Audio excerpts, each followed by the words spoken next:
If you ask me, what scares me more, having way too much or having way too little, it's having way too much.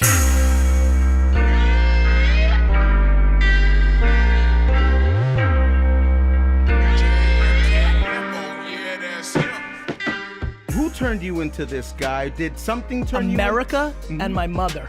You know, I was born in the Soviet Union. I didn't come up with much. So adversity, America, my mom, and my dad, because when I was 14 and started working at my dad's liquor store for $2 an hour, I was so full of shit, and he sucked it out of me over 10 years because he hates lying and bullshit. Sure. And so he scared me. I was scared to embellish, let alone lie. I don't get upset when people are like, yo, this guy's full of shit. Yeah. Because I'm like, I understand. I actually had that in me, but my dad systematically took it out. And I think it comes from lack of entitlement. Is entitlement a disease? 100.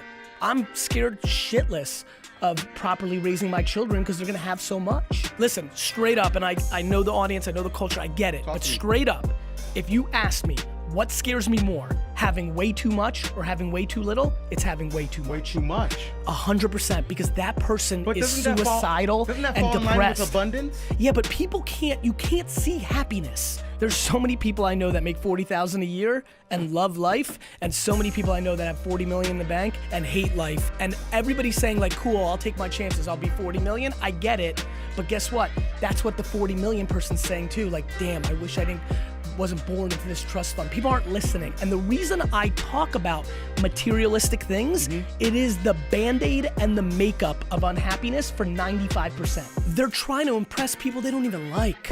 You've seen a bunch of people come through here, right? People have come through here when they were just starting their careers. Sure. 2 years later, they popped, they came in here, you're about to figure out exactly who they are. Were they the same person they walked in here 19 months ago? Yes. Some do, and they leave and you're like, yo, thank God, that's good people. Yep. And sometimes people come in here and they forgot. Have you learned from hip hop? Have you learned anything from sitting down with Nipsey, with Logic? Yeah, but what I learned from hip hop or the culture happened a long, long time ago. It happened in Edison, New Jersey, but it really happened in Newton, Massachusetts. I went to Mount Ida College from 94 to 98. It was, 96% minorities. It was 95% of them on financial aid. I learned a lot because I was deep in it. I didn't visit my friend in the hood for a day. For 4 years, I lived deep in it. Yeah. And that's when I got a sense of it. And what it taught me that half decade was, oh, this is exactly. Is there anybody in hip hop that's not utilizing this opportunity that they have? All of them. Really? Nobody's squeezing it hard enough. What are they not doing? They don't realize how valuable the attention is right now on social media. Like they're sitting on their music. Put your music out. The internet is where people's attention is. You got music, post it on Instagram right now. You have 9 followers, start it. Everybody thinks you need 1 million followers. What if your 1 follower is you? It's not about how many, it's who and what can they do. If you got SoundCloud and Spotify and Instagram and YouTube, guys, T Grizzly comes out of fucking jail after 4.5 years from being locked up for a half decade to putting out 1 fucking video and a song. If you've got talent, this is about talent. Sure. And all of a sudden, 72 hours later, 21 Savage is DMing you. So if you've got flames and you've got bars and you're fucking so great, put it out. But what's happening is people are insecure. Of course. People are overthinking shit. People are artists trying to make it perfect. Sure.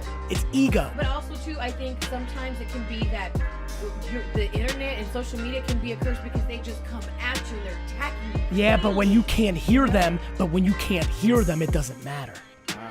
When you get to that place when you can't hear them, then you start making content. Then you start living your life for real. It's just like high school. Remember in the beginning of the high school, you're worried about everybody's opinion, but then kind of by senior year, you got your clique. Yeah, you're good. You don't give a fuck. I'm just trying to get everybody in real life to get to the place they were in high school the last month of high school. It comes back to self-awareness, my guy. There is no one path. The only path is like, do you know yourself? And more importantly, that voice inside your own head, a lot of times people don't understand that was put in your head. A lot of people, when I'm like, don't listen to anybody but yourself, I'll get that DM. They'll be like, yo, I love that. My problem is I'm telling myself I suck. And then I have to DM them like, yo, you didn't. Like, that isn't you. That's your mom or dad that put that in your head. And now you believe it and you think it's your own voice. Nobody starts off thinking they suck. Here's the problem. And I'm not trying to be mean, I'm trying to make you happy and win. Most of the people listening right now don't have the talent. I know that's you. the truth, and that's okay. And that is okay. That's okay. And by the way, some of the cats in this room probably, when you guys were 7, 8, 9, 10, 11, might have thought you wanted to be the artist. Yeah. But you I wanted to be a singer, but I can't sing. And I there it wanted is. to rap, I wanted right? to sing, right? I wanted to dance. Right? And what I would say is, kudos to you to be like, yeah, look, that you understood that what you weren't going to be, Well, you have to be Queen Latifah. So brutally you had honest to with fucking. yourself. That's it. You know what I love? I love perspective. If you're listening to this right now, it means you have the ability to listen to this right now, which means you live in America. It means that you have some sort of device that allows you to listen to this. I just don't think people understand how lucky they have it, no matter how shitty they think they have it. Gary, I read somewhere that millennials don't want to be told what to do, but they all need to be told what to do. Listen, I'm so tired of old people judging millennials when they're the ones who fucking raised these millennials. Why don't we talk about the parents that raised the millennials, Starts at home, that doesn't created the entitlement, Sure. who didn't want their kids ever crying, who wanted their kids to be in games where 8th place trophies happen. And then number 2, like, here's my thing. It doesn't matter what that report says. I know a ton of millennials that bleed out of their eyes 19 hours a day and want it. It's funny, we've gotten real politically correct about not being prejudiced about, skin color or male or female, right? But we're shitting on millennials as a whole, and I think it's totally unacceptable. And I want to remind everybody, just because you put entrepreneur in your Instagram title, right? And you went and printed 8 t-shirts that came up with some word that is now your brand, doesn't mean you're a successful entrepreneur. I could put basketball player in my fucking bio. I play ball. Guess what? I don't get paid. There's a big difference between being an entrepreneur and being a successful entrepreneur. I believe in optimism, right? But if you don't back your optimism or manifestation with fucking work and smarts, like nobody you know ever made it, without putting in the work. From 15 to 30, I didn't go anywhere on the weekends. Nowhere. Who did that? Who worked 18 hours a day for fucking 15 years like I did? Who left college on Friday afternoon to take a bullshit Amtrak down and not even the Acela, stopping every which way on the East Coast, to then get into Jersey, Woodbridge train station, and then drive to the liquor store, work 2 hours, then go home, sleep for 6, and then work all day Sunday, and then wake up all day Saturday for 13 hours in that liquor store, then wake up Sunday, right? And go back to Boston to go back to school. So don't owe Gary me. You don't know me. Sure. I fucking worked every minute of my life. How do you find your balance from work and life, I guess?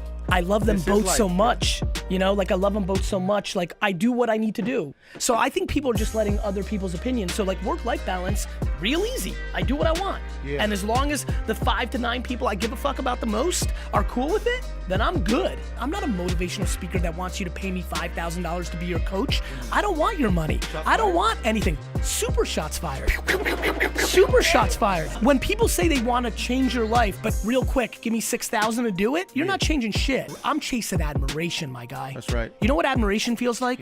Like if anybody's got it out there, if you have it from one person, your little niece, it's amazing. Admiration. Like, do you know what I felt like coming in here today? So good. Taking picture with her in the front, like that's nice. Yeah, man. That I knew how to make money. I know how to make money. I don't need the people watching me on the gram or YouTube or my podcast to give me their money.